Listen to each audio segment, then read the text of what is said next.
Hello students, मैं पीयूष राजपूत और आपका अपना चैनल पीयूष कोचिंग क्लासेस। तो प्यारे बच्चों, आज हम अपने चैप्टर नंबर 10 बायोमोलिक्यूल्स के प्रीवियस ईयर्स क्वेश्चंस को स्टार्ट कर रहे हैं। अगर आप इस कोई वेटेज को अगर देखें तो इसका वेटेज 7 मार्क्स है, यानी वेटेज काफ़ी है। और इसके क्वेश्चंस आपके बिल्कुल थ्योरेटिकल क्वेश्चंस आते हैं और बार बार वही क्वेश्चंस रिपीट होते हैं बोर्ड में।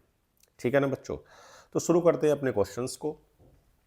तो फर्स्ट क्वेश्चन आपका क्या कह रहा है, विच of the following is a non reducing sugar. ठीक है, देखो पहले मैं आपको बताता हूं कि रिड्यूसिंग शुगर या नॉन रिड्यूसिंग शुगर क्या होती है। रिड्यूसिंग शुगर हमारी है ऐसे सैकराइड्स जो आपके रिड्यूस कर रहे हैं फेलिंग सॉल्यूशंस को और टॉलरेंस रिएजेंट्स को, हम उसको रिड्यूसिंग शुगर बोलते हैं। यानी कि उनके पास, देखो ध्यान रखना, उनके पास जो रिड्यूसिंग है शुगर, उनके पास अल्फा हाइड्रोक्सी, क्या याद रखोगे, रिड्यूसिंग शुगर जो होंगी प्यारे बच्चों, रिड्यूसिंग शुगर, ध्यान क्या रखना है कि उनके पास क्या होते हैं, अल्फा हाइड्रोक्सी एल्डिहाइड या अल्फा हाइड्रोक्सी कीटोन, यानी कि फ्री, उनके पास फ्री एल्डिहाइड और कीटोनिक ग्रुप होते हैं। ये आप याद रख लेना। क्या याद रखोगे कि जो रिड्यूसिंग शुगर हैं उनके पास फ्री एल्डिहाइड एल्डिहाइड या फिर आप कह सकते हो कि कीटोनिक ग्रुप होते हैं। बहुत सही, ठीक है, इतनी बात। दूसरी बात हम ये कह सकते हैं कि देखो ऐसे भी बहुत सारे हैं जिनके पास आपको नहीं दिखाई देंगे ये एल्डिहाइड ग्रुप, लेकिन जैसे हेमी एसिटल हो गया, कौन हो गया, हेमी एसिटल। हेमी एसिटल क्या होता है, देखो ये आपके पास अगर दिखाई दे ये, तो आपके हेमी एसिटल है। या फिर बच्चों हेमी कीटल हो सकता है, क्या हो सकता है, हेमी कीटल, ये आपके पास, ठीक है ना। ये देखो होता क्या है कि जो आपके पास हेमी एसिटल या हेमी कीटल होते हैं वो भी क्या होते हैं, आपके रिड्यूसिंग शुगर होते हैं। क्यों, देखो हेमी एसिटल या एसिटल जो होते हैं एक्वस सॉल्यूशंस में, एक्वस सॉल्यूशंस में आपके क्या रख रहे होते हैं, फ्री, उनके पास भी फ्री एल्डिहाइड या कीटोन ग्रुप होते हैं इन एक्वस सॉल्यूशंस, वो आपको देते हैं। क्लियर है बात इतनी। अब जिनके पास CHO या फिर आपका मतलब एल्डिहाइड या कीटोन ग्रुप होंगे वो आपके रिड्यूसिंग शुरू कर होंगे। यानी कि जितने भी आपके मोनोसैक्राइड्स हैं, मोनोसैक्राइड्स मतलब जैसे ग्लूकोज, फ्रैक्टोज, वो आपके रिड्यूसिंग शुगर हैं। और डाइसैक्राइड्स, डाइसैक्राइड्स में माल्टोज और लैक्टोज जो होते हैं वो आपके रिड्यूसिंग शुगर हैं, क्योंकि उसमें जो हेमी एसिटल ग्रुप होते हैं वो ओपन होने के बाद आपको फ्री CHO ग्रुप दे रहे हैं। लेकिन सुक्रोज आपका नॉन रिड्यूसिंग शुगर है, क्योंकि उसमें जो ग्लूकोज और फ्रैक्टोज होते हैं वो इन्वॉल्व होते हैं ग्लाइकोस्टिक बॉन्ड फॉर्मेशन में, ग्लाइकोस्टिक लिंकेज में। क्लियर मेरी बात, कि माल्टोज, और देखो मोनोसैक्राइड्स तो सब हैं, लेकिन माल्टोज और लैक्टोज के पास रिड्यूसिंग शुगर है, जो उनके हेमी एसिटल ग्रुप होते हैं ना प्यारे बच्चों, वो आपको CHO ग्रुप दे रहे हैं। जो सुक्रोज है, जो ना आपका कौन है, सुक्रोज, सुक्रोज एक इज नॉन रिड्यूसिंग शुगर, आपकी एक नॉन रिड्यूसिंग शुगर है। कैसी है, नॉन रिड्यूसिंग शुगर, ठीक है ना। क्यों, क्योंकि उसके पास आपके जो ग्लूकोज और फ्रैक्टोज हैं, इसे आप याद रखोगे, जो ग्लूकोज उसमें किसमें, सुक्रोज में, जो आपके ग्लूकोज और फ्रैक्टोज हैं, ग्लूकोज और फ्रैक्टोज जो होते हैं वो इन्वॉल्व हैं, किसमें इन्वॉल्व है, involve in glycosidic bond formation, इसीलिए वो फ्री होते नहीं हैं, ग्लाइकोसिडिक बॉन्ड फॉर्मेशन, ठीक है ना, ग्लाइकोसिडिक बॉन्ड फॉर्मेशन में।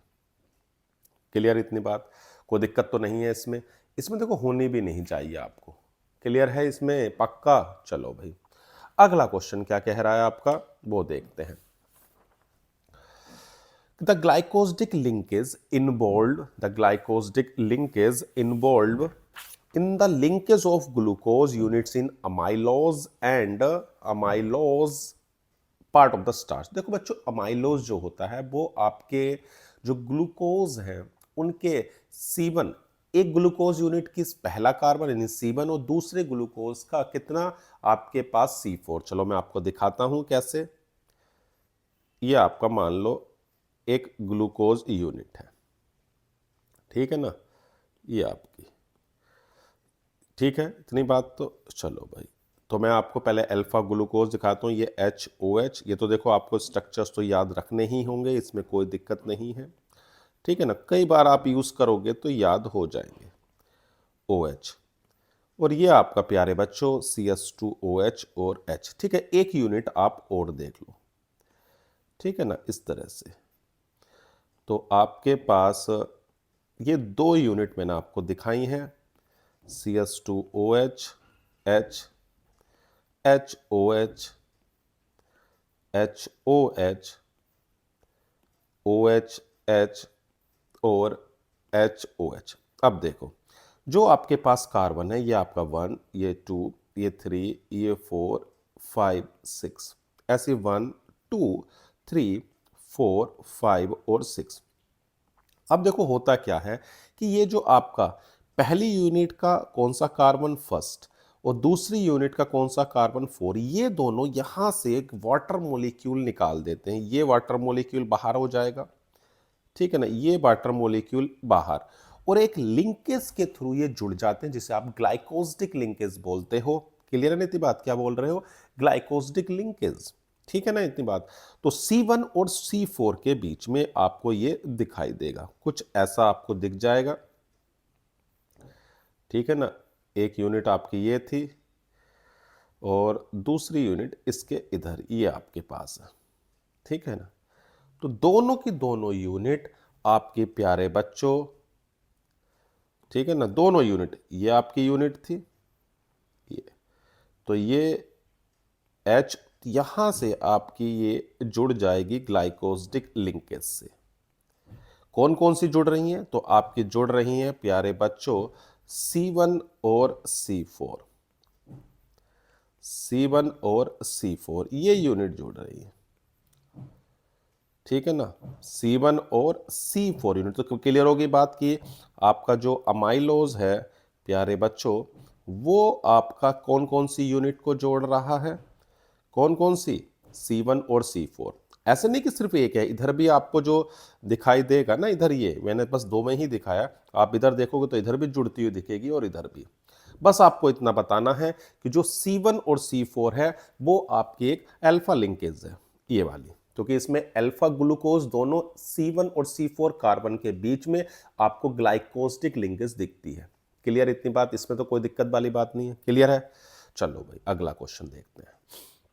विच of the following sugar is known as dextrose. देखो भाई डेक्सट्रोज की अगर मैं बात करूं तो जो आपके ना प्यारे बच्चों ग्लूकोज है, क्या है, ग्लूकोज, वो ग्लूकोज ही आपका प्यारे बच्चों क्या होता है, डेक्सट्रोज होता है। क्योंकि हम ग्लूकोज को क्या बोलते थे, जल्दी से बता दो, ग्लूकोज को हम प्यारे बच्चों, जो आपका ग्लूकोज है उसको ही हम एल्डोहेक्सोज बोल रहे हैं और इसी को हम डेक्सट्रोज बोलते हैं, याद रखोगे, ठीक है ना इतनी बात, ये आपका डेक्सट्रोज। तो ठीक है भाई, तो आपका क्या हो गया, जो ग्लूकोज है उसी को हम क्या बोल रहे हैं, डेक्सट्रोज बोल रहे हैं। क्लियर है इतनी बात, देखो जल्दी से बताओ क्लियर हो तो, पन्ना भैया आगे बढ़ते हैं। तो बच्चों क्वेश्चन नंबर 4 में कह रहा है कि अल्फा डी प्लस ग्लूकोज और beta D plus glucose are. देखो बच्चों, अगर आप एक वर्ड सुना हो आपने, एनोमर्स, सुना होगा, बिल्कुल सुना होगा। जो आपका एक एनोमर्स होते हैं वो क्या होते हैं कि आपके जो ऑप्टिकल आइसोमर है वो C1 एटम के अराउंड अगर डिफरेंट कॉन्फ़िगरेशन रखते हैं तो उसको हम एनोमर्स बोलते हैं, और उस कार्बन को, C1 कार्बन को एनोमेरिक कार्बन और उसको हम या ग्लाइकोसिडिक कार्बन बोलते हैं, ठीक है ना। तो मैं आपको दिखाता हूं, देखो ग्लूकोज का जो आपने देखो स्ट्रक्चर्स तो आपको याद ही होगा, कुछ ऐसा आपका समझ सकते हैं, ये OH H, फिर आगे आपका OH H, HOH और OH H, ये आपका कार्बन नंबर 1, 2, 3, 4 और 5 और आपका CS2OH ये, और ये आपका जुड़ा होता है एक ग्लाइकोसिडिक लिंकेज से, ये हो गया, ठीक है ना। आपके पास पूरे 6 कार्बन हो गए हैं।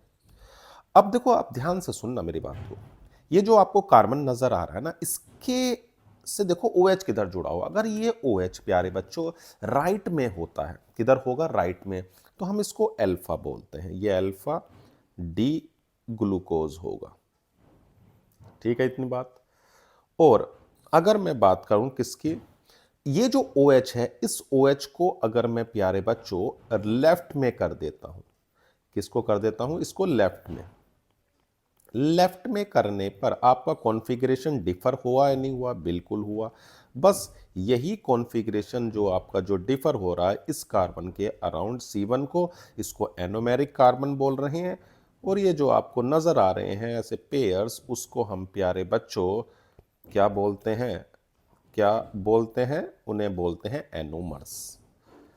ठीक है इतनी बात, इसमें तो कोई दिक्कत वाली बात होगी नहीं वैसे आपको, ठीक है ना। ये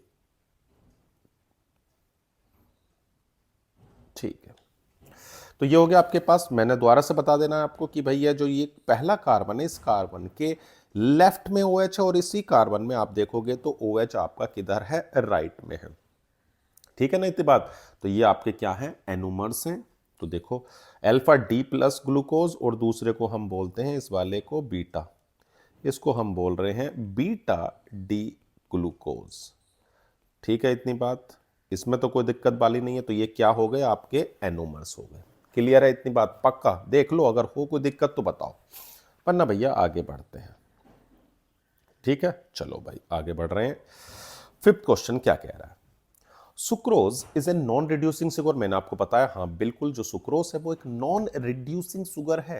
क्यों है नॉन रिड्यूसिंग शुगर, मैंने आपको बताया था कि जो सुक्रोज होता है उसमें जो आपके क्या बोलते हैं जो आपके मोनोसैक्राइड्स हैं वो एक ग्लाइकोजिक लिंकेज से जुड़े होते हैं, और उसमें कोई भी आपके फ्री एल्डिहाइड ग्रुप नहीं है या कीटोन ग्रुप नहीं है, जिसकी वजह से वो नॉन रिड्यूसिंग शुगर है। तो हम कह सकते हैं sucrose is a non reducing sugar, बिल्कुल सही है। सुक्रोज हैज ग्लाइकोजिक लिंकेज, बिल्कुल सही है, और उसका एक्सप्लेनेशन भी है। क्लियर इतनी बात, पक्का। देखो कोई दिक्कत हो तो आप बताओ, बढ़े आगे।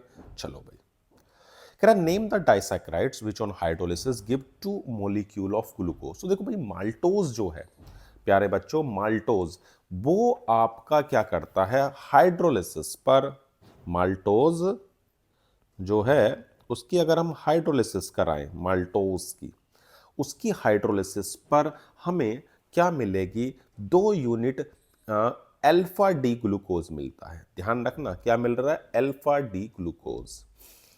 ठीक है इतनी बात। तो हम माल्टोज जो है वो आपका हाइड्रोलिसिस पर 2 यूनिट क्या देता है, ग्लूकोज देता है। चलो भाई, तो ये हो गया आपका माल्टोज। चलो आगे बढ़ें। Write the name of linkage join two monosaccharides. देखो भाई इसका सिंपल सा नाम है ग्लाइकोजिक लिंकेज। जो ग्लाइकोजिक लिंकेज है ना प्यारे बच्चों, चलो मैं आपको बता देता हूं। देखो अभी आपने जोड़ा भी था, जो ग्लाइकोजिक लिंकेज है, क्या है, ग्लाइकोजिक लिंकेज, ये क्या कर रही है, आपके जो मोनोसैक्राइड्स हैं उसको जोड़ रही है थ्रू ऑक्सीजन एटम। ठीक है भाई, हम कह सकते हैं the linkage between two monosaccharides to monosaccharide units through oxygen atom through oxygen atom is called glycosidic linkage,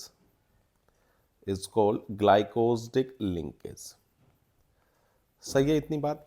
उसको हम क्या नाम दे रहे हैं, ग्लाइकोजिडिक लिंकेज। ठीक है ना। चलो भाई देखो, सिंगल सिंगल वर्ड के आंसर को सिंगल में लिखें, क्योंकि अब ऐसे आपके पास ऐसा नहीं है कि आपसे अगर एक वर्ड में पूछा तो आप एक ही वर्ड लिखोगे या उससे कम नंबर मिलेंगे, नहीं, जितने वर्ड में आंसर आप उसी में लिखें। 1 वर्ड है तो 1 वर्ड में। ये तो मैं आपको देखो समझाने के लिए आपको बता दिया कि ये पूछ ले कि भाई ग्लाइकोजिडिक लिंकेज क्या है, हाँ या ना। चलो भाई आगे बढ़ते हैं। What is the basic structural difference between glucose and fructose. देखो भाई ग्लूकोज के अंदर प्यारे बच्चों एल्डिहाइड ग्रुप होता है, जबकि फ्रैक्टोज आपका क्या कंटेन करता है, कीटोन। ठीक है ना, यही तो है फ्रैक्टोज और ग्लूकोज। आप चाहो तो इसको लिख सकते हो कि भाई ग्लूकोज में glucose contains aldehyde aldehyde group, while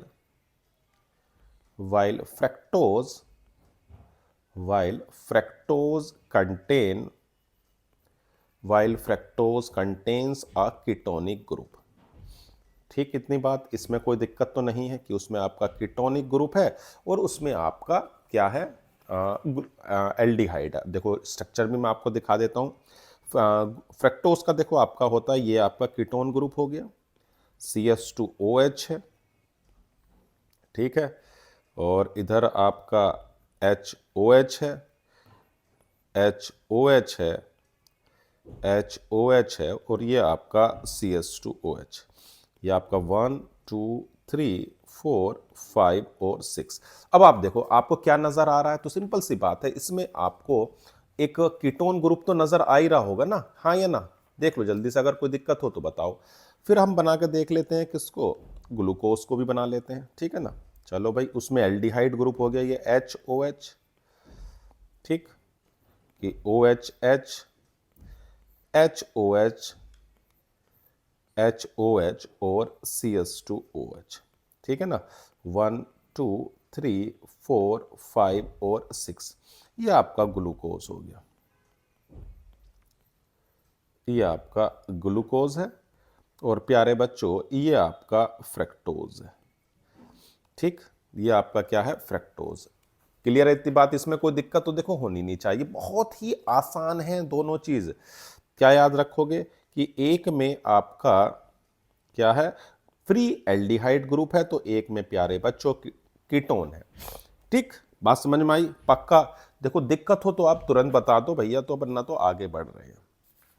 चलो भाई देखते हैं next question. Right the structural difference between starch and cellulose. देखो बच्चों, अगर मैं स्टार्च की बात करता हूं, स्टार्च और सेलुलोज की बात हो रही है, देखो जो स्टार्च है उसमें आपकी अल्फा डी ग्लाइकोसिडिक लिंकेज होती है, किसके अंदर, स्टार्च के अंदर, ठीक है ना, इतनी बात, किसके अंदर, स्टार्च में। दोबारा से बता दे रहा हूं, स्टार्च में आपकी अल्फा डी ग्लाइकोसिडिक लिंकेज होती है, वो दो तरह के होते हैं, एक को हम बोलते हैं अमाइलोज और दूसरा होता है अमाइलोपेक्टिन। दोनों के दोनों आपके अल्फा डी ग्लूकोज हैं। तो चलो भाई देखो, पहली बात तो समझ में आ गई। मैं स्टार्च की अगर बात करूं तो इन स्टार्च आप ये कह सकते हो, अभी देखो बनाया भी था अमाइलोज का, in starch there is alpha D glycosidic. ये जो आपका अल्फा वर्ड आ रहा है, मैंने आपको बताया था कि जो फर्स्ट कार्बन है उसमें अगर OH राइट में होता है ना प्यारे बच्चों, उसे हम अल्फा बोलते हैं, ठीक है। तो अल्फा डी ग्लाइकोसिडिक लिंकेज, ठीक है ना, और बोथ द कंपोनेंट्स, उसके जो दो कंपोनेंट हैं आपके पास, both the components of starch, both the components of starch कौन कौन से हैं, अमाइलोज, ठीक है, अमाइलोज है। देखो अमाइलोज जो होता है वो आपका C1 C4 के बीच में उसकी ग्लाइकोसिडिक लिंकेज होती है, और एक सिंपल स्ट्रेट चेन होता है और वाटर सोल्यूबल होता है, याद रखना, सिंपल लीनियर पॉलीमर है starch, amylose and amylopectin. Clear है इतनी बात? Are polymer of alpha D glucose. चलो भाई इतनी बात तो समझ में आ गई। अब अगर बात करते हैं किसकी, सेलुलोज की, तो जो सेलुलोज होता है वो आपका बीटा डी ग्लूकोज है, ठीक है ना।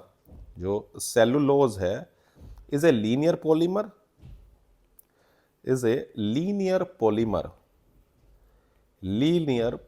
ऑफ बीटा डी ग्लूकोज, ठीक है ना। उसके अंदर जो आपको लिंकेज नजर आएगी वो बीटा में है, बीटा डी ग्लूकोज, इन विच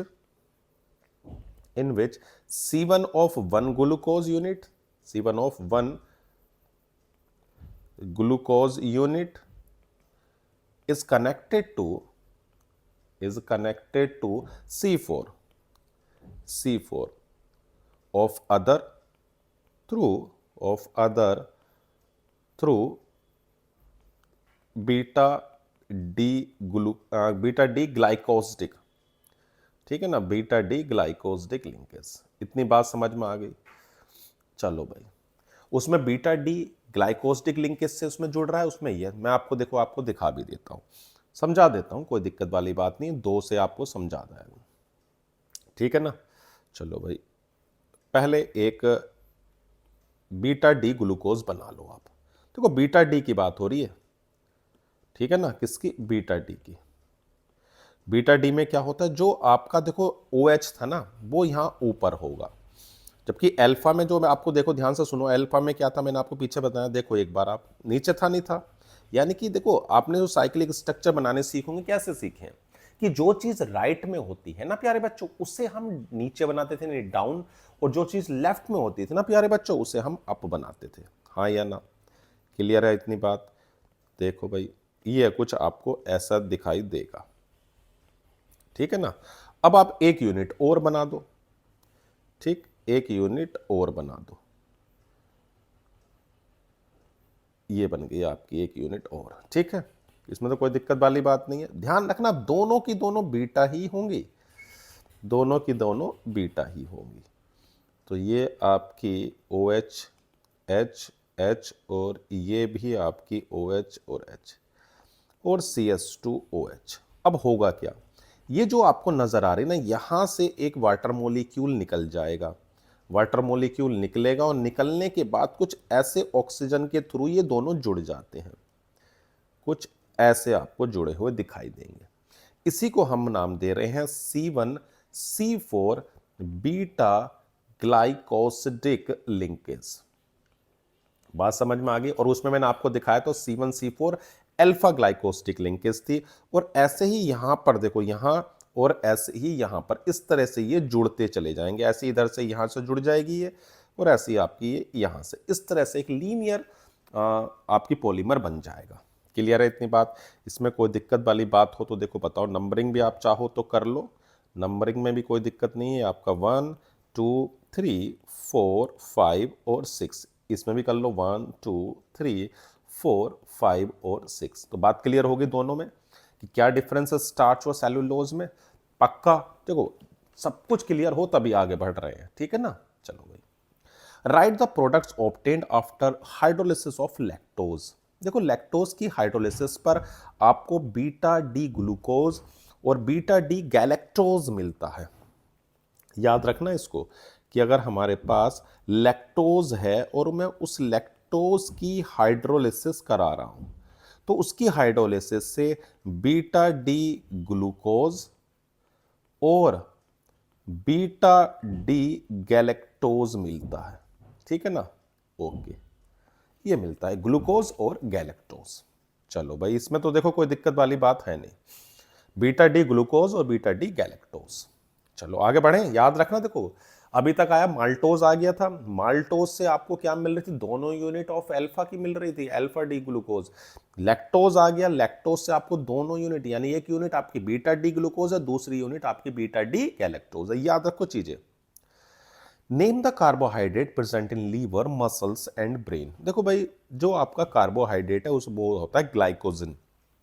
याद रखोगे कि जो ग्लाइकोजन है वो प्रेजेंट होता है, ठीक है ना। ग्लाइकोजन, ग्लाइकोजन तो आपने सुना था क्या होता है कि भाई ग्लाइकोजन जो होता है ये स्टोर्ड होता है एनिमल बॉडी में एज ए ग्लाइकोजन। और ग्लाइकोजन एक पोलोसैकेराइड्स है, किसका, पोलोसैकेराइड्स ऑफ अल्फा डी ग्लूकोज, ठीक है ना, ये glycogen.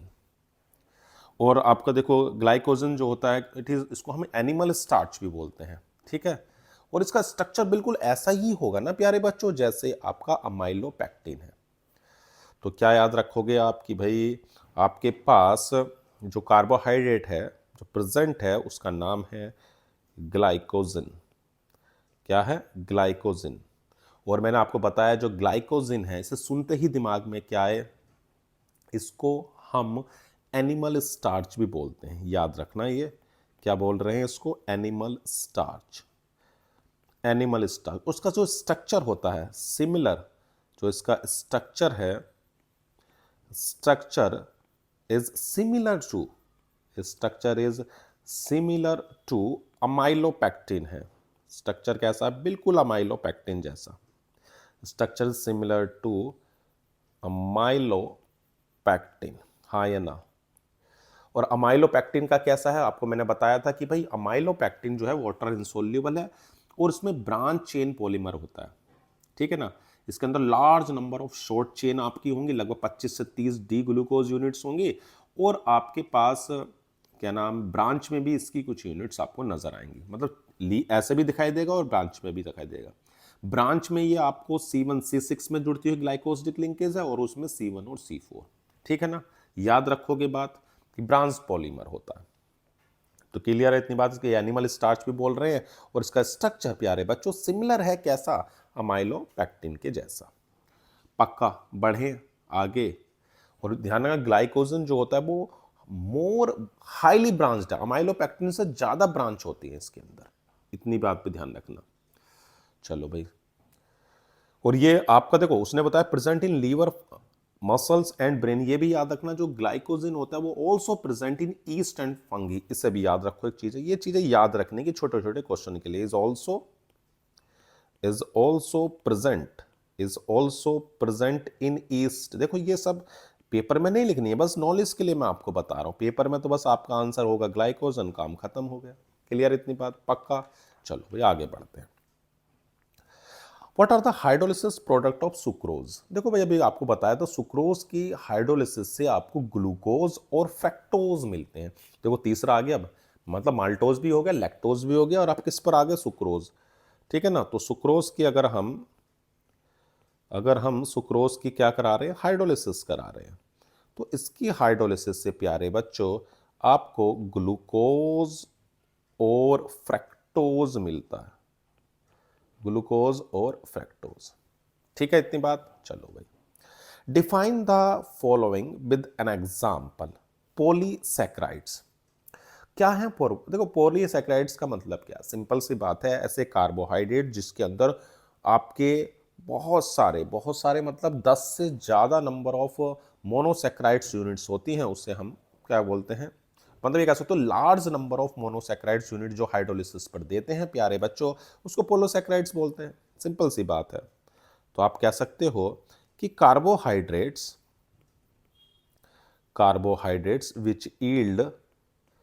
which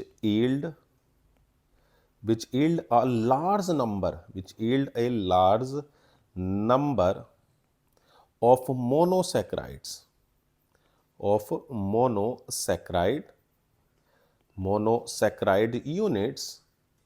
monosaccharide units on hydrolysis are called polysaccharides। क्या बोल रहे हैं उसको, पॉलीसैकेराइड्स, ठीक है। एग्जाम्पल के लिए आप लिख सकते हो कि भैया एग्जाम्पल में आप बोल दो सेलुलोज हो सकता है, ठीक है ना, क्या बोल सकते हो, सेलुलोज, ग्लाइकोजन हो सकता है, स्टार्च हो सकता है, किसी को भी कह सकते हो, एग्जाम्पल भी हो गया। चलो भैया आगे बढ़े। Right the product when D glucose react with concentrate HNO, देखो बच्चों जो कंसंट्रेट HNO3 है, ध्यान रखना वो क्या करता है, ये आपका ग्लूकोज में जो एल्डिहाइड और प्राइमरी अल्कोहल था, प्राइमरी OH था, प्राइमरी अल्कोहल था, उसी को क्या करता है, ये आपका ऑक्सीडाइज करता है, CHO है, CHOH होल 4 है, और आपका CH2, ये आपका डी ग्लूकोज हो गया, ठीक है इतनी बात। ये अगर आप इसकी कंसंट्रेट HNO3 से रिएक्शन कराते हो तो प्यारे बच्चों आपको सैक्रिक एसिड मिलता है, कुछ ये मिलेगा, क्या काम कर रहा समझ में आ गया, प्राइमरी अल्कोहल और एल्डिहाइड को प्यारे बच्चों ये ऑक्सीडाइज करने का काम करता है, सैक्रिक एसिड देने का काम कर रहा है। याद रखना रिएक्शंस, देखो इसकी 5-6 रिएक्शंस हैं आपकी, मेनली आप देखोगे तो 6-7 रिएक्शन आपको नजर आएंगी, और वो ही आपको पेपर में बार बार दिखती हैं, ठीक है पक्का। अब इस रिएक्शन से हमें पता क्या चलता है वो भी याद रखो, मतलब ये रिएक्शंस आपको इंडिकेट करती है, ध्यान रखना मैं इसके साथ ही बता दे रहा हूं, ये जो कंसंट्रेट HNO3 से आप ऑक्सीडेशन करा रहे हो ये इंडिकेट करती है presence of primary alcoholic group. याद रखना ये रिएक्शंस क्या बताने का काम कर रही है, ये इंडिकेट्स करती है, indicates the presence of primary indicates the presence of primary alcoholic group, सही है ना, प्राइमरी एल्कोहलिक ग्रुप बता रही है कि इसमें एक प्राइमरी है। बस याद रखना कि किससे पता चल रहा है, तो इससे पता चल रहा है पक्का। देखो दिक्कत हो तो बताओ, ठीक है ना। चलो भाई, which one of the following is a disaccharides, पूछा गया कि कौन डाइस, देखो माल्टोज आपका कैसा है, डाइसैक्राइड है, इसके अंदर 2 अल्फा डी यूनिट्स होती हैं। तो माल्टोज है, फ्रैक्टोज और ग्लूकोज तो आपके कैसे हैं, मोनोसैक्राइड्स हैं, और स्टार्च आपका पॉलीसैक्राइड्स है। तो जो माल्टोज है वो आपका प्यारे बच्चों क्या है, हम ये कह सकते हैं कि माल्टोज इज ए डाइसैक्राइड। ठीक, इतनी बात, इसमें कोई दिक्कत तो नहीं है, हो तो बताओ। डाइसैक्राइड्स एज इट कंसिस्ट, देखो 2-3 बार आ गई, ये ध्यान रखना इस बात को, consist of 2 alpha D glucose unit. ठीक है, इतनी बात, इसमें कोई दिक्कत वाली बात तो नहीं है। चलो भाई बढ़े आगे। Right the product obtain when D glucose react with, देखो अगर मैं ग्लूकोज की NH2OH से रिएक्शन कराता हूं, पहले तो आपको बता दूं, ये आप एल्डिहाइड चैप्टर में आपने देखा होगा कि अगर हम NH2OH से रिएक्शन कराते तो बहुत आसान है, कुछ नहीं करना, आपको सिर्फ एक वाटर मॉलिक्यूल को निकाल देना, ये यहां से, ये बस निकाल दो H2O को, और आपको कुछ ये दिखाई देगा, हाँ या ना, जिसको आप बोलते हो ऑक्साइन। क्या बोलते हो, ऑक्साइन।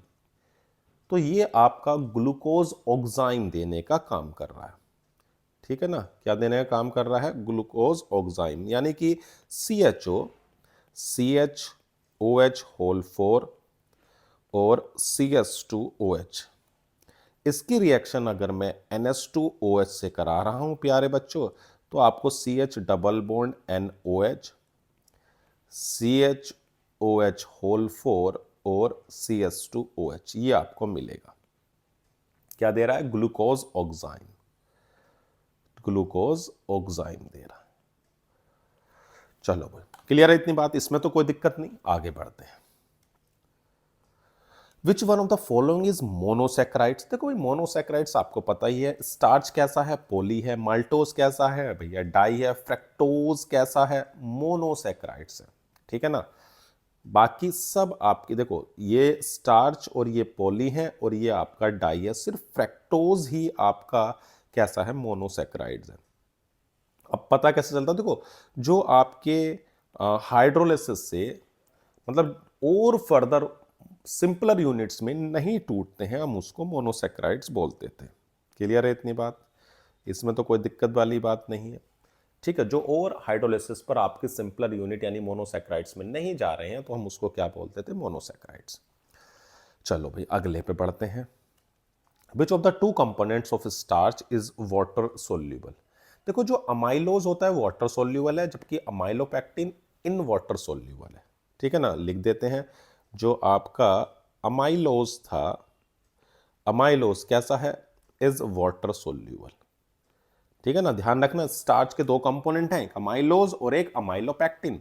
जो अमाइलोज है वो वाटर सोल्यूबल है, लीनियर पॉलीमर है, ये चीजें याद रखो, और उसके अंदर लगभग 200 से 1000 अल्फा डी यूनिट्स होती हैं, जो जुड़ी हुई हैं C1C4 की ग्लाइकोसिडिक लिंकेज की वजह से। जबकि अमाइलोपैक्टिन क्या है, एक ब्रांच्ड है, उसमें 25 से 30 यूनिट्स होती हैं शॉर्ट चेन में, और उसमें C1 और C4 और C1 और C6 के बीच में अल्फा लिंकेज होती है, अल्फा ग्लाइकोसिडिक लिंकेज होती है, ठीक है। इतनी बात याद रखोगे। तो अमाइलोज जो है वो प्यारे बच्चों क्या है, is a water soluble, is a water soluble. जबकि जो आपका अमाइलोपैक्टिन है, क्या है, अमाइलोपैक्टिन, वो आपका अमाइलोपैक्टिन इज वाटर इनसोल्यूबल या insoluble in water, insoluble in water. चलो भाई ये बात क्लियर हो गई कि अमाइलोज तो वाटर सोल्यूबल है, जबकि आपका क्या बोलते हैं, अमाइलोपैक्टिन इनसोल्यूबल है। आगे बढ़ते हैं। Right the product formed on A reaction of D glucose with bromine water, देखो ब्रोमीन वाटर जो होता है आपका माइल्ड ऑक्सीडाइजिंग एजेंट है ब्रोमीन, ये इंडिकेट करता है कि इसके अंदर एल्डिहाइड ग्रुप है, ठीक है ना, क्या है, एल्डिहाइड ग्रुप, और ये ग्लूकोनिक एसिड देता है। क्या दे रहा है, ग्लूकोनिक एसिड, मतलब CHOH होल 4, और ये आपका CS2OH।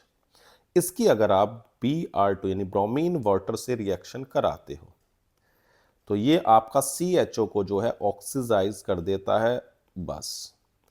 तो ये आपको क्या बताने की कोशिश कर रहा है प्यारे बच्चों, ये बता रहा है, ये इंडिकेट कर रहा है कि इसके पास एक एल्डिहाइड ग्रुप है, ध्यान रखना, ठीक है ना, और इसको बोलते हैं ग्लूकोनिक ग्लूकोनिक एसिड, ये, और ये आपका ग्लूकोज हो गया।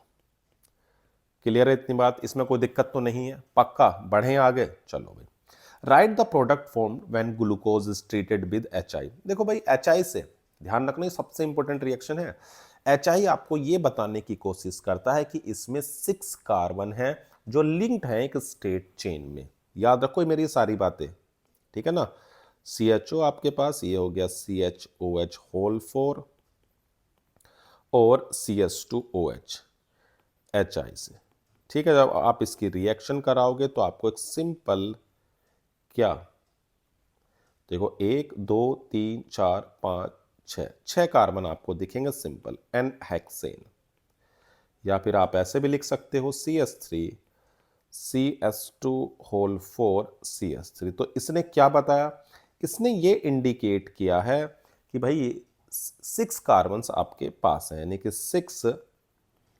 6 carbon atom, 6 carbon atoms are linked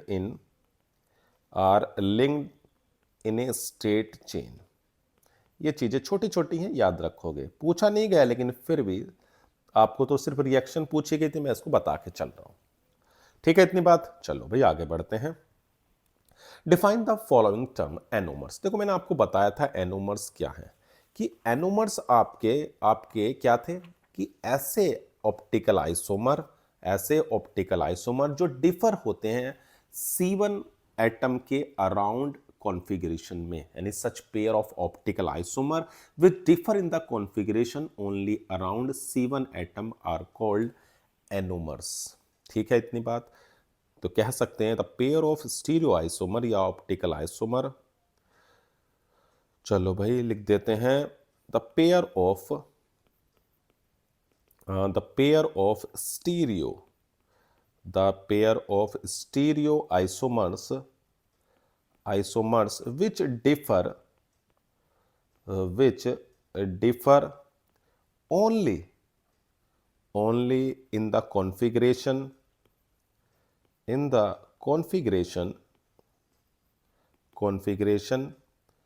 around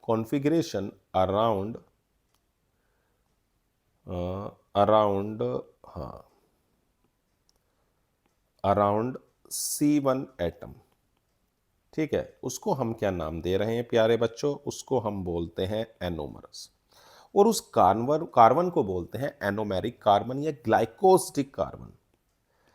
clear इतना, चलो भाई स्ट्रक्चर भी देख लेते हैं कि भाई ये आपके पास कार्बन हो गया 1, तो बाकी कार्बन भी बना लेते हैं भैया, ये बना लेते हैं CS2OH, ये आपका फर्स्ट कार्बन है H और OH, दूसरा कार्बन आपका OH और H, तीसरा कार्बन हो गया, चौथा कार्बन हो गया, और ये आपका ये होगा ना फर्स्ट, सेकंड, थर्ड, फोर्थ, और ये फिफ्थ, जो जुड़ा हुआ है किससे, आपकी ग्लाइकोसिडिक लिंकेज से, ये, ठीक है इतनी बात, इसमें तो कोई दिक्कत वाली बात नहीं है। चलो भाई, चलो ऐसी दूसरा देखो, इसमें ध्यान रखना इस बात का कि OH किधर है, OH किधर है, इसमें OH राइट में है तो इसे हम अल्फा नाम दे रहे हैं। अभी सर OH को इधर कर दो, OH को इधर कर दो, ठीक है ना, OH को घुमा दिया, और अल्फा की जगह क्या हो जाएगा, बीटा हो जाएगा, HOH OH H HOH, और फिर आपका पांचवें कार्बन से ये जुड़ा हुआ होगा, ठीक है ना इतनी बात, इसमें तो कोई दिक्कत नहीं है। चलो भाई कार्बन के नंबर भी आप लिख दो भाई, 1 2 3 4 5 और 6। अब आप देखो यहां पर जो पहला है, इसमें देखो और इसमें, इसमें जो आपको ये OH नजर आ रहा है प्यारे बच्चों, ये राइट में है, और इसमें जो OH नजर आ रहा है वो लेफ्ट में है। एक अल्फा है तो दूसरा बीटा है।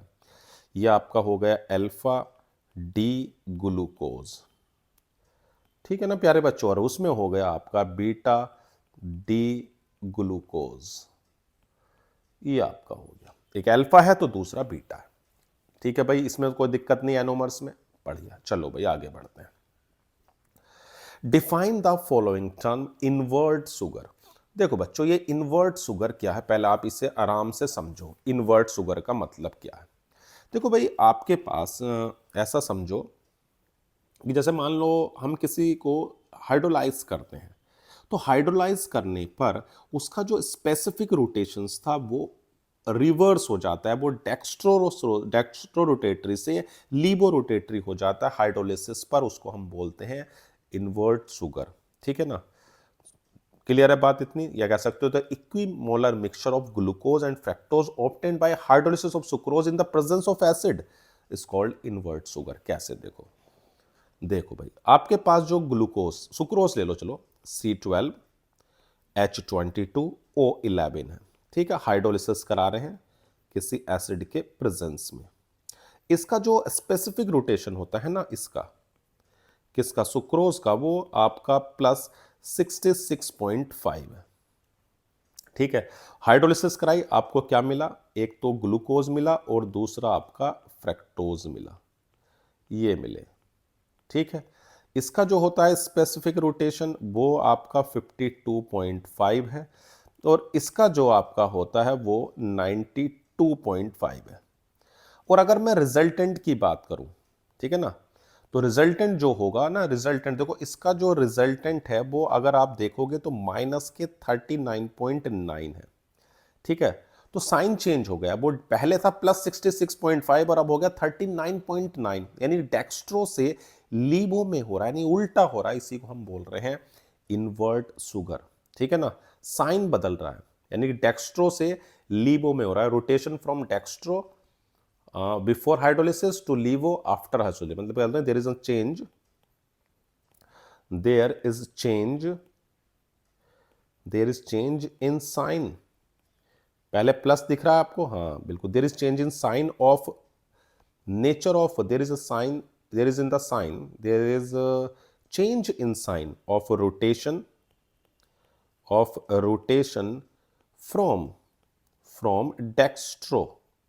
from dextro before hydrolysis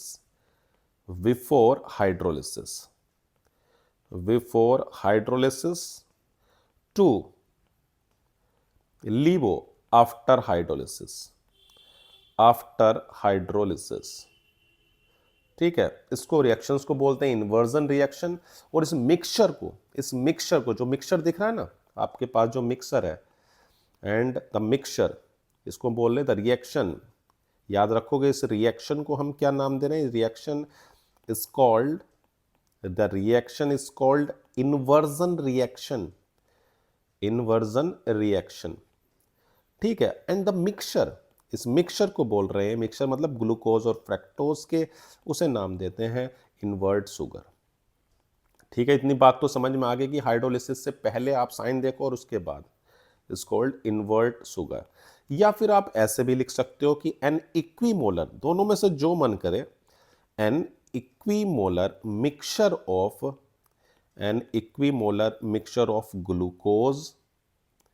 glucose and fructose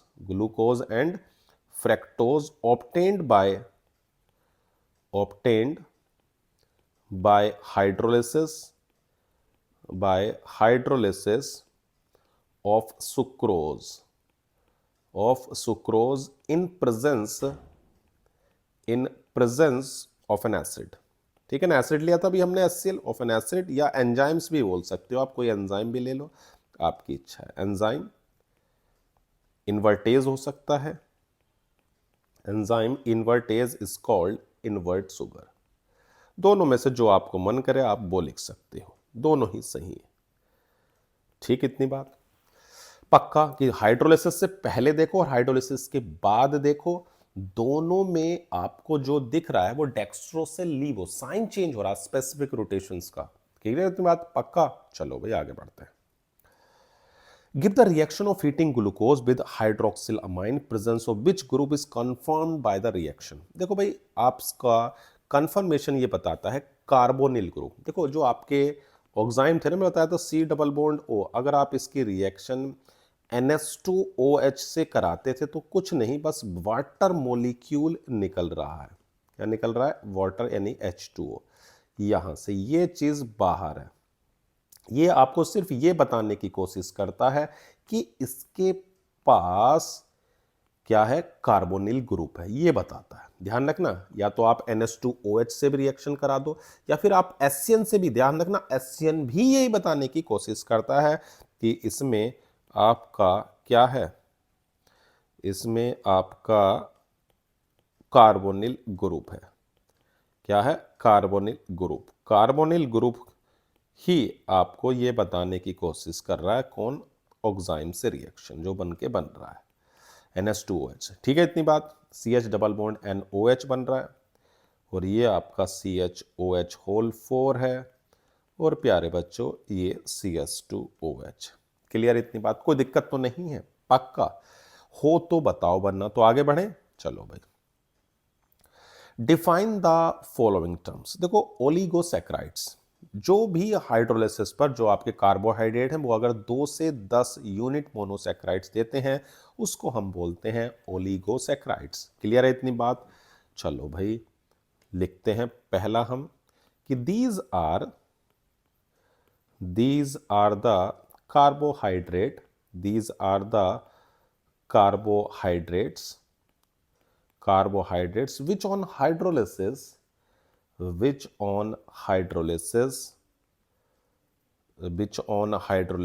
give 2 to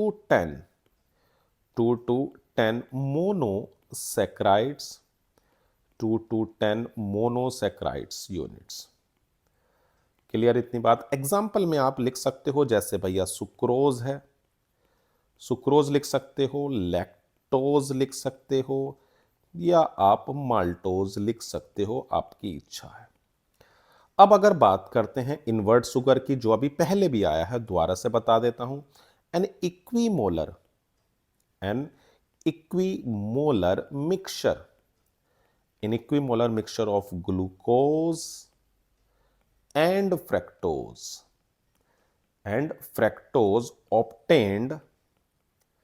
obtained by hydrolysis of sucrose in the presence of acid,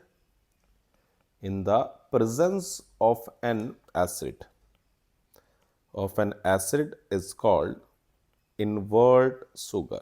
clear है इतनी बात? कोई दिक्कत तो नहीं इसमें? मैंने आपको बताया था कि भाई हाइड्रोलिसिस से पहले और हाइड्रोलिसिस के बाद देखोगे तो दिखेगा डेक्स्ट्रो से लिबो हो गया है, उसको हम बोल रहे हैं इन्वर्ट शुगर। क्लियर इतनी बात? पक्का? बढ़े आगे। चलो भाई, right the reaction showing the presence of following the open structure of glucose. देखो भाई, अगर हम ग्लूकोज का, हमें एल्डिहाइड ग्रुप बताना है। कौन सा ग्रुप? एल्डिहाइड। तो मैंने अभी आपको बताया भी था कि एल्डिहाइड के लिए आप ब्रोमीन से रिएक्शन करा दो। किससे करा दो? ब्रोमीन से। वो रिएक्शन आपको बता देगी कि भैया इसके पास एल्डिहाइड ग्रुप है या नहीं। फिर आपकी प्राइमरी अल्कोहल की बात आई है। तो देखो प्राइमरी अल्कोहल के कंफर्मेशन के लिए आप क्या करोगे? ठीक है ना, प्राइमरी अल्कोहल है ना, उसके लिए आप क्या करोगे? तो भाई मैंने आपको बताया तो आप ऑक्सीडेशन कराओ। प्राइमरी अल्कोहल के लिए ऑक्सीडेशन करा दो HNO3 से, सिंपल सी बात है। ठीक है ना, ठीक है ना, उसने बोल दे write the reaction present primary alcohol और दूसरे में ये। चलो भाई दोनों कर देते हैं। चलो भाई देखो, पहला तो हो गया एल्डिहाइड ग्रुप। एल्डिहाइड ग्रुप तो मैंने आपको बताया कि एल्डिहाइड के लिए जैसे CHO और ये आपका हो गया CHOH होल 4 और आपका CS2OH। अगर आप इसकी रिएक्शन ब्रोमीन वाटर से करा रहे हो, किससे? ब्रोमीन वाटर से, तो ये क्या करता था? ये सिर्फ और सिर्फ एल्डिहाइड को ही ऑक्सीडाइज करेगा। किसको? सिर्फ एल्डिहाइड को ही देगा और आपको देने का काम करेगा ग्लूकोनिक एसिड। ठीक, ग्लूकोनिक एसिड। और जो आपका देखो क्या बोलते हैं, इसने बोला ना कि प्राइमरी अल्कोहल। तो प्राइमरी अल्कोहल के क्या होता है कि जो HNO3 है, देखो इसके अंदर है, अगर मैं इसी की रिएक्शन फर्दर HNO3 से करा दूँ, HNO3 क्या काम करेगा आपका, एक तो एल्डिहाइड को, किसको, एल्डिहाइड को और प्राइमरी अल्कोहल को ही ऑक्सीडाइज करता है बस। ठीक है ना, किसको, एल्डिहाइड को और प्राइमरी अल्कोहल को ही ऑक्सीडाइज करेगा, ये सेकेंडरी अल्कोहल को ऑक्सीडाइज नहीं करता प्यारे बच्चों। ठीक है ना, प्राइमरी अल्कोहल को। तो ये आपके पास है, तो आप इसकी रिएक्शन कंसंट्रेट HNO3 से करा दो। कंसंट्रेट HNO3 से कराओगे तो ये इसको ग्लूकैरिक एसिड में बदल देगा। किस में बदल देगा, ग्लूकैरिक एसिड में। ठीक है, इतनी बात, इसमें कोई दिक्कत तो नहीं है, हो तो बताओ। ठीक है, किस में दे रहा है, ग्लूकैरिक एसिड, या इसको आप सैक्रिक एसिड भी बोल सकते हो, आपकी इच्छा है। ठीक, इसने क्या बताया, प्रेजेंस ऑफ प्राइमरी अल्कोहल, ये इंडिकेट कर रहा है, indicates the presence of a primary OH group. Clear इतनी बात, इसमें कोई दिक्कत तो नहीं है, समझ में आ गया, दोनों हो गई कि प्राइमरी अल्कोहल और एल्डिहाइड। पक्का, चलो भाई आगे बढ़ते हैं। तो प्यारे बच्चों, क्वेश्चन नंबर 26 का कह रहा है, enumerate the reaction of glucose which can not be explain by it's open chain structure. देखो बच्चों, आपको ये तो पता ही है कि जो ग्लूकोज होता है उसमें एल्डिहाइड ग्रुप होता है, ठीक है, लेकिन एल्डिहाइड ग्रुप होने के बावजूद ये ना तो आपका 2,4 DNP टेस्ट देता, ना सिफ टेस्ट देता, ना ही ये ग्लूकोज रिएक्ट कर रहा है सोडियम बाइसल्फाइड से। ऐसा क्यों? पहले तो देखो रिएक्शन बता देते हैं कि भाई जो आपका डी ग्लूकोज है, पहला भाई फर्स्ट, भाई D glucose does not react with sodium,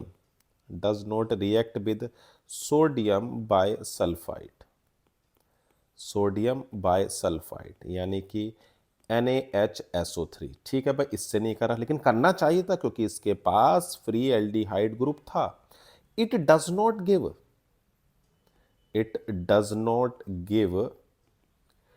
2,4 DNP। ठीक है भाई, ये हो गया, और आप कह सकते हैं सिर्फ। अब ऐसा क्यों है ये भी सुन लेते हैं। देखो भाई, आपके पास जो एक्चुअली में CH ग्रुप है वो कंबाइन हो जाता है, आपका जो पांचवा कार्बन था उससे हेमी एसिटल रिंग में। अभी आपको मैं याद दिला देता हूं, देखो कैसे जुड़ा हुआ था। कुछ आपको याद आ रहा हो कि देखो, आपका जो पहला कार्बन था, फर्स्ट कार्बन, और जो पांचवा कार्बन है वो आपका एक हेमी एसिटल रिंग से जुड़ा हुआ था, याद करो कुछ ऐसे। ठीक है ना, ये हो गया, और ये आपका कुछ ऐसे जुड़ा हुआ है पांचवे रिंग से। ये आपका फर्स्ट होता था और ये आपका 5 है। ठीक है, बाकी के आपके ये हो गया HOH, OHH और HOH, ये आपका सेकंड, थर्ड, फोर्थ, फिफ्थ और सिक्स। तो फर्स्ट और फिफ्थ आपके क्या है, हेमी एसिटल रिंग से जुड़े हैं, एक 6 मेंबर्ड की ऑक्साइड रिंग बनाते हैं। जो ग्लूकोज होता है ना प्यारे बच्चों, वो 99%, ये ध्यान रखना, 99% जो होता है वो एग्जिस्ट करता है किस में, exist in cyclic hemiacetal form के अंदर। इसीलिए ना वो 2,4 DNP टेस्ट दे रहा, ना वो कोई सा टेस्ट दे रहा। क्लियर है इतनी बात? पक्का, कोई दिक्कत तो नहीं है? देख लो, अगर हो तो बताओ, वरना बढ़े आगे। चलो भाई, what are the hydrolysis product of lactose maltose. देखो भाई, अगर मैं बात करता हूँ लैक्टोज की, तो देखो लैक्टोज की अगर आप हाइड्रोलिसिस कराते हो, किसकी, लैक्टोज की, अगर आप प्यारे बच्चों क्या करा रहे हो, हाइड्रोलिसिस कराते हो, तो आपको बीटा डी ग्लूकोज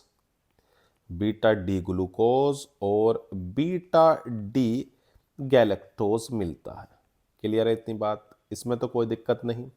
अगर आप माल्टोज ले रहे हो, माल्टोज की अगर आप हाइड्रोलिसिस कराते हो तो प्यारे बच्चों आपको क्या मिलता था, 2 यूनिट आपकी अल्फा डी ग्लूकोज की मिलती थी। ठीक है, इतनी बात, इसमें तो कोई दिक्कत नहीं है आपको। चलो भाई, अब क्या कह रहा अगला, give the basic structural difference between starch and cellulose. देखो मैंने ये दोनों आपको बताए थे, याद आ रहा नहीं? स्टार्च और सेलुलोज का नहीं आ रहा हो तो बताओ जल्दी से, देखो सोचो एक बार, अभी थोड़ी देर पहले ही तो लिखाए हैं, हाँ या ना? देखो सोचो जल्दी, फिर मैं बताता हूँ।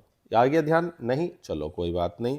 तो देखो जो स्टार्च है आपका, अगर मैं स्टार्च की बात कर रहा हूँ, in starch there is an alpha D, इसमें आपके प्यारे बच्चों alpha D glucose linkage, glycosidic linkage होती है, अल्फा डी ग्लाइकोजिक लिंकेज। ठीक है ना इतनी बात? चलो भाई, ग्लाइकोजिक लिंकेज, इसके जो दोनों कंपोनेंट्स हैं कौन कौन से, अमाइलोज और अमाइलोपेक्टिन, दोनों ही आपके पॉलीमर हैं अल्फा डी ग्लूकोज के, ये भी आप लिख सकते हो। Both are components, both are the components of starch, यानी कि स्टार्च में आपका क्या है, amylose and amylopectin, amylopectin are polymer, are polymer of alpha D glucose. ठीक है भाई इतनी बात। और जो सेलुलोज है, जो सेलुलोज है वो लीनियर पॉलीमर है, is a linear polymer of beta D glucose. किसका है? बीटा डी ग्लूकोज का। इसमें आपकी जो C1 यूनिट होती है वो C4 से जुड़ी होती है। इसमें आपकी C1 of 1 glucose unit is connected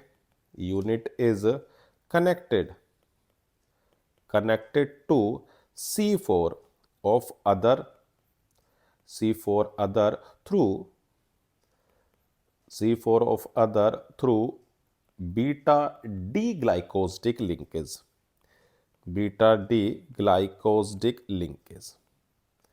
चलो भाई इतनी बात क्लियर होगी पक्का? कोई दिक्कत हो तो देखो बताओ। क्लियर है बिल्कुल? चलो भाई, right the reaction of glucose with, देखो अभी आपके कई बार आ गई हैं ये रिएक्शंस, हाँ या ना? चलो फिर देख लेते हैं क्या रिएक्शंस हैं। सबसे पहले मैं HCl से, तो चलो भाई हमारे पास CHOH होल 4 और CH। देखो भाई जो आपके पास ये HCl है ना, ये आपका साइनोहाइड्रिन देता है। क्या देता है? साइनोहाइड्रिन। और ये आपको प्यारे बच्चों ये बताता है कि इसमें एक कार्बोनिल ग्रुप है। साइनोहाइड्रिन आपको देगा, बनेगा CHCN और OH, और यहाँ पर आपको कुछ चेंज नहीं होगा, सब कुछ ऐसा ही रहेगा, CHOH होल 4 और CH2OH। अगर मैं इसकी रिएक्शन प्यारे बच्चों किससे करा देता हूँ, मान लो आप ब्रोमीन वाटर से करा रहे हैं, Br2 से। जब आप Br2 से कराओगे ना तो ये आपको ग्लूकोनिक एसिड देगा प्यारे बच्चों। क्या देगा? Gluconic acid. ये आपको बताता है कि इसमें क्या है? एल्डिहाइड ग्रुप है। ब्रोमीन वाटर क्या बता रहा है आपका कि इसके अंदर आपका एल्डिहाइड ग्रुप है। ठीक है, HCN क्या कंफर्म कर रहा है कि वो कार्बोनिल ग्रुप बताता है, CHOH होल 4 और CH2OH। इसको बोल रहे हैं ग्लूकोनिक एसिड। ठीक है, ग्लूकोनिक एसिड बोलते हैं, और इसको ग्लूकोज साइनोहाइड्रिन बोलते हैं। इसे भी याद रख लेना, नाम तो सबके याद होने चाहिए, ग्लूकोज साइनोहाइड्रिन। और जो आपके पास रिएक्शन है किससे? HI से। इसकी रिएक्शन अगर HI से करते हैं तो आपको 6 मेंबर सिंपल चेन मिलती है, लीनियर। तो ये आपको 6 मेंबर कार्बन के बारे में बता रहा है। कौन? HI। क्लियर है इतनी बात? कोई दिक्कत तो नहीं है? तीनों रिएक्शन से क्लियर हो गई? चलो भाई आगे बढ़ते हैं। Write chemical reaction to show that open structure of D glucose contain of the following. देखो सारी रिएक्शन फिर से वापस आ रही है सब। जैसे आप CHO और CHOH होल 4 और CS2OH, अगर आप इसकी रिएक्शन स्ट्रेट चेन है तो आप सिंपल से इसकी रिएक्शन HI से करा दो, रेड फॉस्फोरस HI, तो आपको क्या मिलेगा?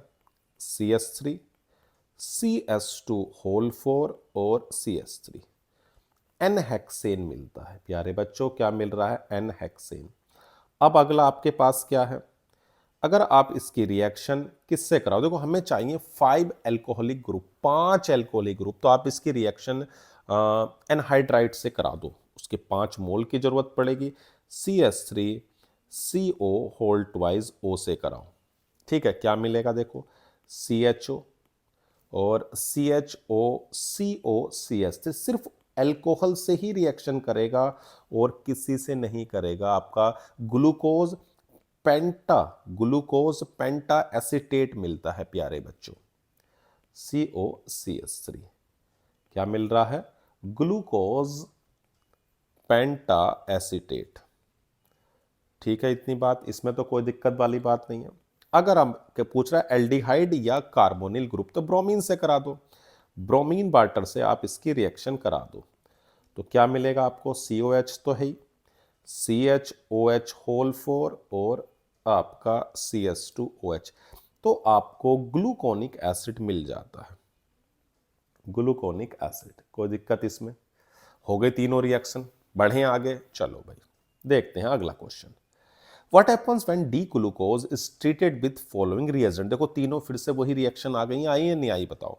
अभी आपने करी तो थी, चलो एक बार और बता दे रहा हूं मैं कि अगर देखो रिएक्शन अब आपको लगभग याद होगी होंगी, 4-5 रिएक्शन तो ऐसी हैं वो बार बार आ रही हैं, तो भाई याद तो करो। अब आप खुद से करो कि अगर आप ग्लूकोज की रिएक्शन देखो ब्रोमीन वाटर से भी आपने करी है, क्या मिला था? तो आपको ग्लूकोनिक एसिड मिला था। सिर्फ ये एल्डिहाइड को ही ऑक्सीडाइज कर रहा है, किसी भी एल्कोहल को ऑक्सीडाइज नहीं करता। ये एक आपका प्यारे बच्चों माइल्ड ऑक्सीडाइजिंग है, तो ग्लूकोनिक एसिड मिल गया। ठीक है, अब आप इसकी रिएक्शन अगर किससे करा दो?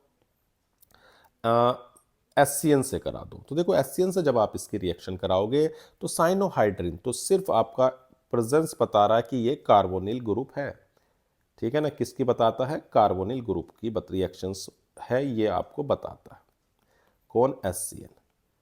ठीक है भाई, ये हो गया। अगर आप इसकी रिएक्शन आप किससे करा रहे हो? किससे?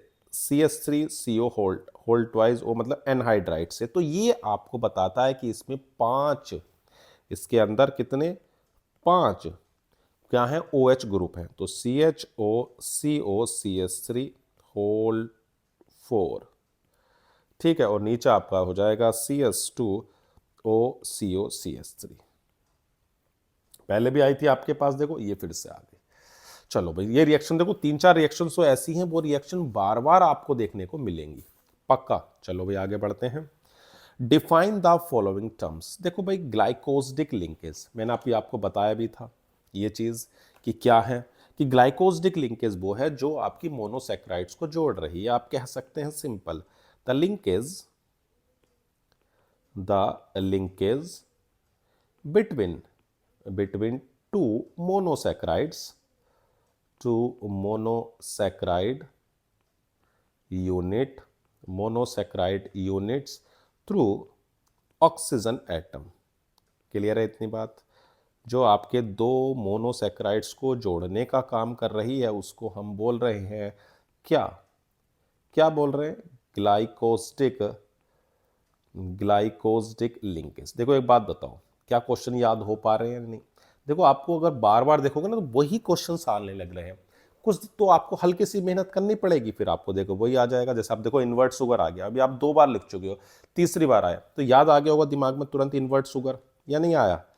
देखो नहीं आया तो फिर गलत बात है, बिल्कुल आना चाहिए। तो आप लिख सकते हो equimolar an equimolar mixture equimolar mixture of glucose and fructose obtained by hydrolysis of sucrose, of sucrose, of an acid, of an acid। देखो भाई, किसी भी एसिड या एंजाइम्स के प्रेजेंस में आप कर सकते हो hydrolysis of sucrose of an acid is called invert sugar. Clear है इतनी बात कि आप किसी भी देखो, आपको मैं याद दोबारा से दिला दूं कि हमने जब सुक्रोज की हाइड्रोलिसिस करी तो उससे पहले अगर आप देखोगे तो आपको प्लस यानी कि स्पेसिफिक रोटेशन प्लस था, यानी कि आपके पास डेक्स्ट्रो रोटेट था। हाइड्रोलिसिस के बाद आपको लीबो रोटेटरी मिला, यानी कि उल्टा हो गया स्पेसिफिक रोटेशन। इस रिएक्शन को बोला था इन्वर्जन और इसको बोला था इन्वर्ट शुगर। कुछ याद आई? पक्का? चलो भाई, अब देखो अगला है ओलिगोसैकेराइड, मतलब कि ऐसे मोनो आपके क्या नाम कार्बोहाइड्रेट जो आपको 2 से 10 मोनोसैकेराइड्स यूनिट्स देते हैं। क्लियर है इतनी बात? उसको हम क्या बोल रहे हैं? ओलिगोसैकेराइड्स। तो थर्ड में लिख सकते हो these are carbohydrates, these are carbohydrates which on hydrolysis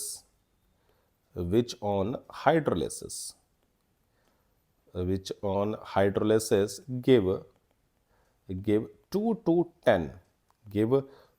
to 10 monosaccharide, 2 to 10 monosaccharides unit. ठीक है, जो आपके 2 से 10 मोनोसैकेराइड्स यूनिट्स दे रहे हैं। एग्जांपल में आपके पास बहुत है, माल्टोज लिख सकते हो, माल्टोज लिख दो, लैक्टोज लिख दो, गैल और क्या नाम आप माल्टोज लिख दिया, लैक्टोज लिख दिया, सुक्रोज लिख दो। ठीक है ना, आप ये लिख सकते हैं। क्लियर है इतनी बात?